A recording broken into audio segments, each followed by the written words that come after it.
قرآن مجید کی تلاوت۔ قرآن اور رمضان کا آپس میں ایک بہترین تعلق ہے، آپس میں خوبصورت جوڑ ہے۔ اس مہینے میں قرآن مجید نازل ہوا، شہر رمضان الذی انزل فیہ القرآن۔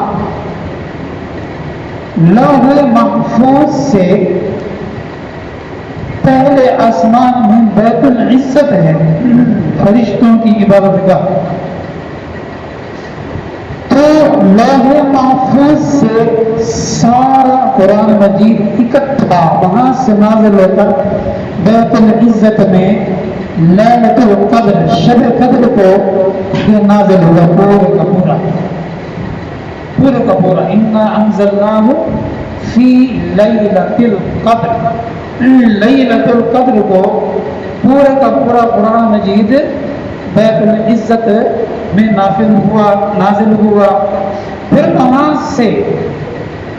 سے تھوڑا تھوڑا کر کے حسب ضرورت آقا پاک حضور پر نور صلی اللہ علیہ وسلم کے قلب مبارک پر نازل ہوا۔ جبرائیل امین لے کر آئے 23 سال کے اندر۔ تو اس مناسبت سے قرآن اور رمضان کا بڑا گہرا تعلق ہے۔ اس لیے آقا پاک حضور پر نور صلی اللہ علیہ وسلم عام طور پر بھی بہت زیادہ قرآن مجید کی تلاوت فرمایا کرتے تھے، لیکن اس مہینے میں قرآن کی تلاوت اور زیادہ بڑھ جاتی ہے۔ اور اسی طرح آپ کے شاگردان صحابہ کرام رضوان اللہ تعالی علیہم اجمعین، ان کا بھی معمول اس مہینے میں تلاوت قرآن کا بڑھ جاتا۔ اور پھر اسلاف امت، بزرگان دین، اولیاء اللہ جتنے بھی گزرے ہیں، ان کی زندگی کا مطالعہ کیا جائے تو رمضان شریف میں قرآن کی تلاوت تو بہت زیادہ بڑھ جایا کرتی تھی۔ دوسرے معمولات موقوف فرما دیا کرتے تھے، اور رمضان میں تلاوت کی بہت زیادہ کثرت فرمایا کرتے تھے۔ جتنا اجر و ثواب قرآن کی تلاوت سے بڑھتا ہے، وہ دوسری عبادتوں سے زیادہ ہے۔ ایک حرف پر ٹوئنوں سے قرآن کی تلاوت شروع ہوئی، نیکیوں کا کمپیوٹر شروع ہو گیا۔ نیکیوں کا کمپیوٹر عام طور پر عام دنوں میں ایک حرف پر کم سے کم 10 نیکیاں تو ہیں، کم سے کم 10 نیکیاں ایک حرف پر قرآن کے لیے، کم سے کم 10 نیکیاں۔ پھر میں نے عرض کیا نا، اللہ کا حکم ہے کہ من جاء بالحسنۃ فلہ عشر امثالھا، وہ 10 نیکیاں اور قرآن کے ایک حرف پر 10 نیکیاں، 20 نیکیاں تو ایک عام معمول ہے کم سے کم۔ اور پھر حدیث پاک میں آتا ہے کہ اگر اس کو بڑھایا جائے، نماز میں وضو کے ساتھ تلاوت کی جائے، میں عرض کرتا رہتا ہوں کہ 25 نیکیاں عام طور پر، پھر 25 کو 10 کے ساتھ ضرب میں عام طور پر 250 بنتی ہے۔ پھر بیٹھ کر نماز میں 50، کھڑے ہو کر نماز میں ایک حرف پر کتنی نیکیاں ملتی ہیں؟ 100۔ بھول گئے؟ یاد کیا کریں؟ کم سے کم نماز میں کھڑے ہو کر ہم پڑھتے ہیں آپ الحمدللہ رب العالمین الرحمن الرحیم، پھر فاتحہ پڑھتے ہیں، پھر کم سے کم سورۃ اخلاص پڑھتے ہیں۔ اب الحمد ہے، الف لام ح میم دال، 5 حرف ہو گئے جی، 5 حرف۔ اب یہ نیکیوں کو گننا شروع کریں، اس کی کیلکولیشن کریں اور رمضان شریف میں کریں تو پھر پیمانے ٹوٹ جاتے ہیں۔ نیکیاں اتنی زیادہ ہوتی ہیں کہ دنیا کے پیمانے اس کو گننا ان کے لیے تو اس لیے رمضان شریف میں قرآن کی تلاوت بڑھ جاتی ہے کیونکہ نیکیاں کمانے کا مہینہ ہے اور نیکیاں سب سے آسان طریقے اور زیادہ طریقے سے قرآن مجید کی تلاوت سے لگتی ہیں۔ ہم اسلاف کی زندگیوں میں گہری نظر ڈالیں تو عام طور پر بھی تلاوت زیادہ فرماتے تھے، لیکن رمضان شریف میں بہت ہی زیادہ صحابہ کرام ہوں، تابعین ہوں، تبع تابعین ہوں، ائمہ حضرات ہوں، محدثین حضرات ہوں، فقہاء کرام ہوں، اولیاء اللہ ہوں، تو سب کی زندگی میں تلاوت قرآن مجید بہت زیادہ۔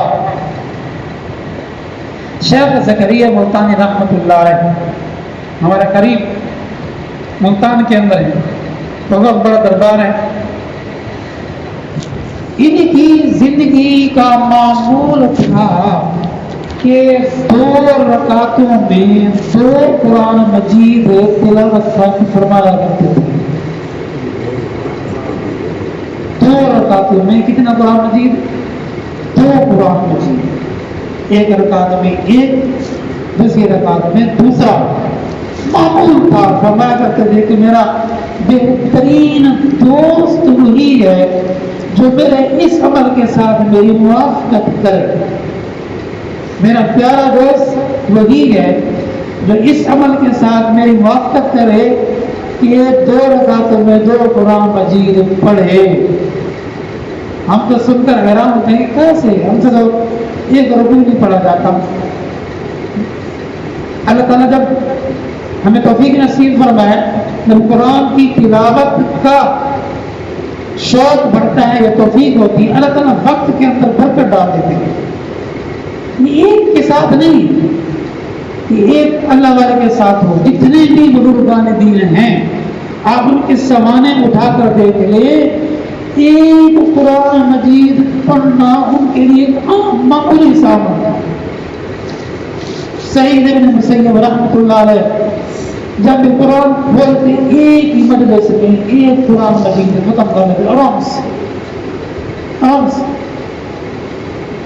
اب دیکھیں وقت بھی بے بک ہی ہے، کم نہیں، وہ بڑے نہیں ہیں، وہ بھی انسان تھے، یہی خوراکیں تھی جو ہم کھاتے ہیں، یہی زبان یہ ہوں، لیکن کیا تھا کہ جب دل کے اندر جذبہ، شوق، قرآن کی اہمیت دل کے اندر آئی تو پھر پڑھنا، پھر اللہ تعالیٰ کلام مجید، اللہ کلام ہے، پھر اس کی طرف بندہ بڑھتا ہے، پھر اللہ وقت کے اندر جو ہے نا برکت ڈال دیتا ہے۔ امام ابو حنیفہ رحمۃ اللہ بارے میں ہے کہ ایک ختم دن کو، ایک رات کو اور ایک تراویح کے اندر، ایک ختم دن کو، ایک رات کو، ایک تراویح کے اندر کتنے قرآن میں 30 کا رمضان ہو، 30 نصاب 61 قرآن مجید رمضان شریف کے اندر پڑھتے تھے۔